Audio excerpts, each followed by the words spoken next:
想揾個高回報、防守力強，同埋想幫自己嘅事業揾一個大本營，今日帶大家嚟睇呢一個葵涌最新嘅數碼地標 iCity。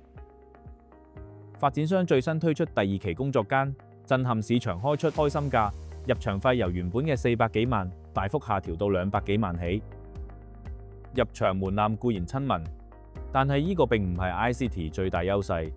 佢最大優勢係罕有嘅高規格硬件配套與升級園林平台。走入單位，樓底約4米高，高度媲美一架雙層巴士，空間靈活度極高，唔少業主都會善用空間。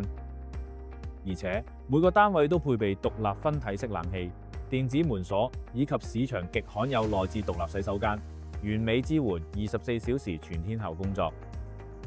工作疲倦想充電，項目自帶約18000平方尺嘅多元化園林平台，為業戶提供一個極具品味嘅互動及社交空間。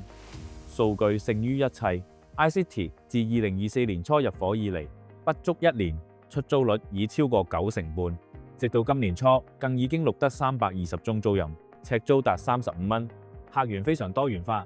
加上項目受惠於新資本投資者入境計劃，備受全球投資者注視。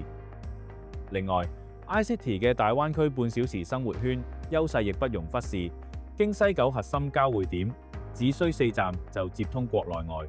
揸車嘅話，13分鐘直達西九龍高鐵站，半小時內連接深圳灣、落馬洲同埋港珠澳大橋。對於需要經常往返中港兩地處理業務嘅老闆嚟講，極之方便。近年葵涌一帶工商區加劇轉型，有工廈陸續申請改建為住宅同埋數據中心。iCity 旁邊將會係一個大型嘅住宅項目，到時一定會水漲船高。